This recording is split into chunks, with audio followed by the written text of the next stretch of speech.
morning. Good morning. I see about 3 green things, and I didn't do green either, and I'm sorry, but happy St. Patrick's Day, happy Chicago Day, and nice weather and all of those kinds of things. Thank you, Tina. Thank you, Peter. Peter always makes my heart beat faster because this was a lonely shopper road in 1986 when I got going and WSL Strategic Retail was formed. So it is the most exciting thing to think now we have a university that's being built around shopper insights and shopper marketing. So it's always great to be with this group. I feel like I'm coming home. So thank you for that, Peter and team. So how are shopper insights transforming US healthcare retail, and actually why the heck should you care about it?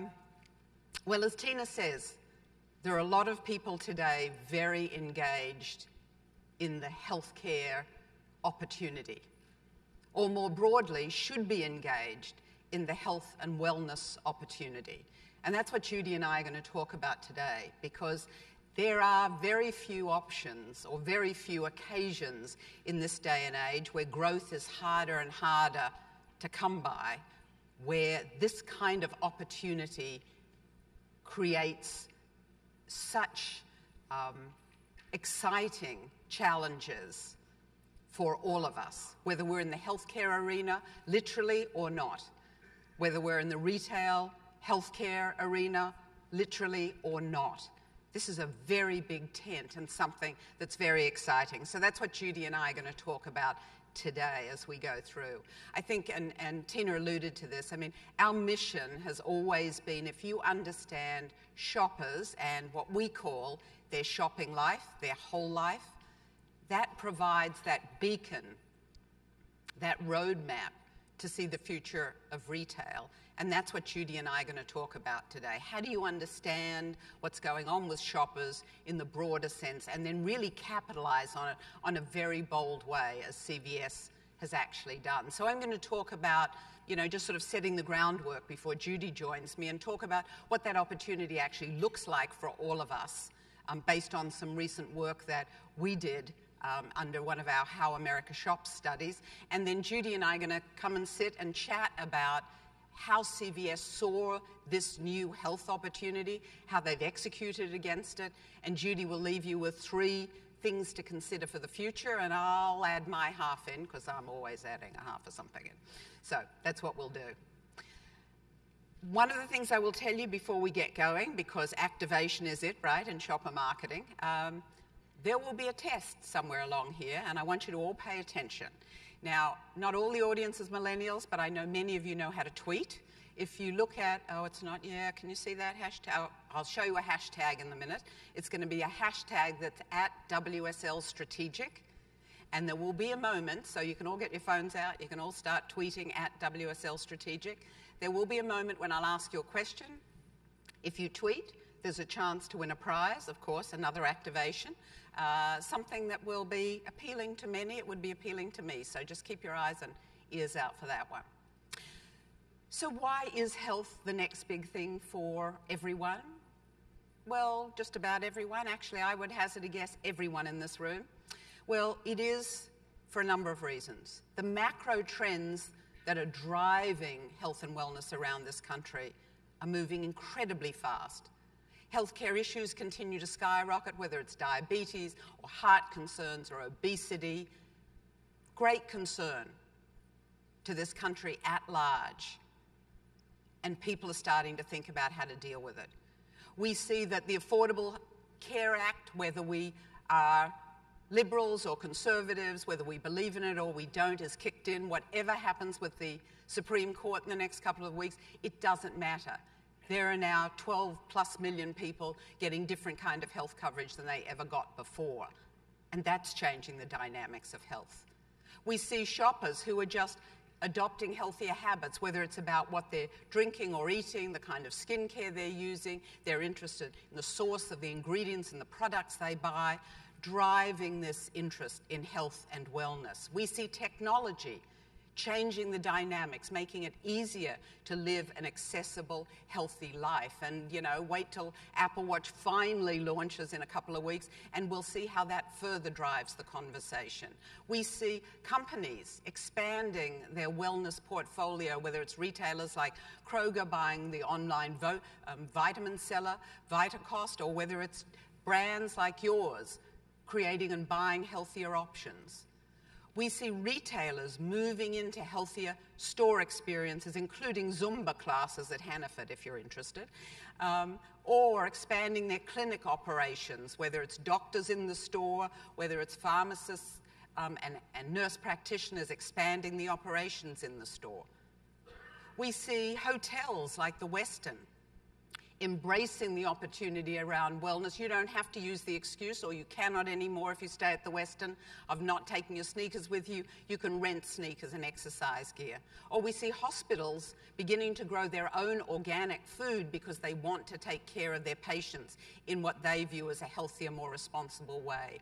We see fashion companies like Tory Burch creating more fashionable versions of Fitbit, and we see health and beauty companies like Unilever creating more pharmacy-driven skincare, all creating this uprising around health and wellness. I told you it's a big, broad tent, and it is. We just have to be really creative and think about where the opportunity lies. And that's what we wanted to do. We wanted to understand a couple of things. We wanted to understand, was this all big companies talking to ourselves? Was this all, you know, New Yorkers and Chicagoans and Los Angeles and Dallas types just theorizing? Or was this really grounded in what the American consumer and the American shopper really cared about? So we went off to do some new research around this under our How America Shops banner late last year. And we talked to over 2,000 consumers and shoppers around the country about what this thing called health and wellness really meant. Did people really even understand or use the term wellness, or was it a business or big marketing term? Well, we learned some interesting things here. First of all, when we asked shoppers what did they mean when we asked them what is healthy, they had a very interesting perspective. They had a very broad, holistic view to this. The sort of view we used to think about people in the Pacific Northwest, you know, the tree huggers and Birkenstocks. I mean, this broad population of American consumers, men, women, ages, income levels, ethnicities, from the lowest income to the highest income, had this sort of body, mind, spirit view. It was sort of an overall health and wellness, mental balance, laughing with friends, participating in community things. It wasn't just healthy eating or taking care of my own health for chronic conditions. It was a very broad view. When we went nationally and talked to shoppers on a quantified basis, we said to them, what does good health mean to you? And the number one attribute, the number one thing for the majority of the population was actually it meant being mentally balanced. Mentally balanced. Not taking your medication, not losing weight, but being mentally balanced. And that was up 16 points from 2011. Beyond that, we saw it was about being energized and feeling positive, all these sort of very emotional and holistic views to health and wellness. We also saw it sort of expanded into things we would expect, what we call the basics, you know, about moving easily and getting enough sleep and being the right weight. But then down the list, there were many, many things people included. And down the list, we saw things, even the look of good health. You know, glowing skin, shiny hair, strong nails, fitting into my clothes well. That was particularly, all of those look of good health attributes were particularly important to younger generations of shoppers, as was getting enough sleep. I told you, this is a very big tent, and there are lots of ways people think about taking care of their own health. We then asked them, what was the number one obstacle to their good health? Now, this is where, get the Twitter feeds going, please. Hashtag, at WSL Strategic. Sorry, I have to get it all right. It's not a hashtag. At WSL Strategic. Let me ask around the room. Obstacle, number one obstacle to good health? Anybody? Time? Is that what somebody said? Time? Interesting. Dying or time? Who said dying? No. That would definitely be an obstacle to good health. Well, I don't know. Holistic, who knows who's up there? Hello, Mum. Hello, Dad. Okay, anything else? That woman gets the prize. Well done. Well done. I hope you tweeted that. Now, I should have told you what the prize was. It's a prize. It's a $100 Spa Finder gift card. So if you've tweeted anything at WSL Strategic, you have a chance to win that. And just keep tweeting. It's all right. I don't mind you having your heads down. But yeah, the fact of the matter is the number one obstacle for American shoppers across incomes, ages, generations, ethnicities is stress. 1 out of 2 say that's their biggest obstacle to taking care of their health. Now, I will say if you're a smoker, and we're going to talk about smokers in a minute with Judy, the number one obstacle is quitting smoking. Well, number one obstacle is smoking, and how do you quit? But even for smokers, the number 2 obstacle is too much stress. So is that an opportunity for all of us, not only to have a stress-free life, but regardless of what company we're in, regardless of what business we're in, how do we help our shoppers have a more stress-free experience? Think about that. That's a real opportunity.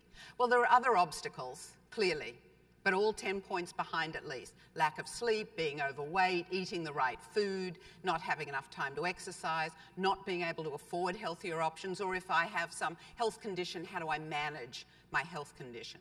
Lots of obstacles there, lots of things we can all do about all of that. So we asked shoppers then, how do they stay healthy? And one of the things that was really interesting to us is the vast majority of shoppers actually said they know how to live a healthy life. They're not always able to do it, but they actually know how to do it, and they have great expectations of all of us. They see leading a healthy life across a lot of fronts, and that's where our opportunity comes, right? It's about doing better with the way we eat. Not necessarily being purists, but not being quite so bad at what we eat. It's about healthier lifestyles. Yes, it's about exercising, but it's also about getting out of stressed situations. It's about pets and friends and family and laughter. It's definitely about taking care of our health. It's also taking care of how we look and feel externally, as well. It is a wide reach, and shoppers are driving around all of that. They feel they've got a lot of trusted advisors, and heck, they use all of them. From the traditional, as you can see, the doctors, the pharmacists, Judy's pleased about that, the nurses, but then there's a whole slew of newer and emerging resources for health, whether it's nutritionists or physical therapists. You especially see that with younger shoppers, with millennials. You also see it with, Hispanic shoppers who are very interested in sort of friends and family guiding the conversation. There's also a whole list of media sources, old and new kinds of media, where people are looking for that kind of information to take control and care of their own health and their family's health. And even technology is already beginning to play a role. 1 out of 4 said they're using fitness apps to help track their fitness. Those apps, the ratings on all of those apps increases much more with the younger generation, and that's what we need to be conscious of. This health and wellness opportunity growing as younger members of the community grow with it and look for healthier lifestyles. So what did our shoppers tell us they wanted retailers and brands to do about all of this? Well, they had a very clear message. Their message was, I'm willing to take control of my own health. I'm willing to do things about it for my family. But retailers, you need to earn my trust around this. So we asked them, who do you trust? And what they told us was it was a mixed bag. Specialty people, they trusted a lot. Specialty vitamin stores, specialty food stores like Whole Foods, independent drugstores. Chain drugstores, B rating, and Judy will talk about how that factored into some of their decisions. Specialty beauty like a Sephora, even Amazon. People trusted Amazon because they can buy a lot of health stuff on Amazon. Mass merchandisers and dollar stores, down at a lower rating, unfortunately.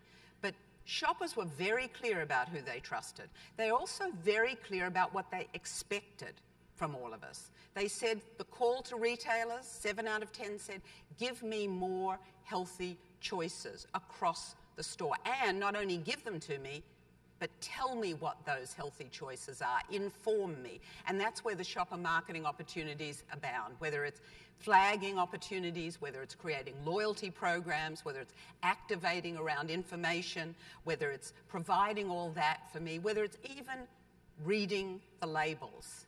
And that's what we heard from lower income shoppers who said to us, I can't necessarily afford to pay for lots of different things, but what I can do for my family is read the labels. And whether it's around health, or whether it's the third who said, I even read the labels of the products I use to clean my house. These are things we all have to be incredibly conscious of if we're going to take advantage of this opportunity.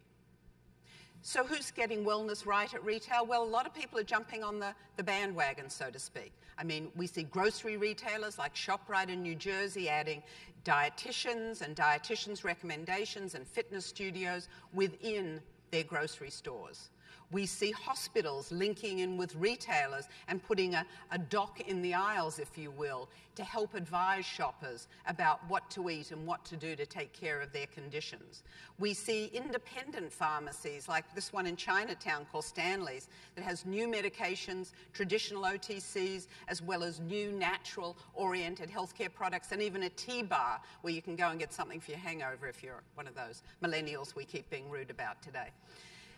We see department stores like Selfridges in the UK taking over the entire store for 6 weeks and creating this sort of project called Hello Beautiful, which was all about internal and external health and wellness, with foods to eat and a gym that helped people think about how to be fit and beautiful within a department store. And we see even the insurance industry jumping into this, like Capital Blue, who's not only got health classes in their store, but even an organic cafe in this one of their offices in Allentown, Pennsylvania. And then we have CVS. CVS that made one of the boldest moves a retailer could make last year and walked away from billions of dollars in sales to take advantage of this health and wellness opportunity. So how did they do it? How did it fit? What was their direction and what was their passion? Well, let me get Judy up to the stage. And Judy Sansoni, who heads up merchandising and personalization for CVS Health, will tell us just how they went about it. Please welcome her.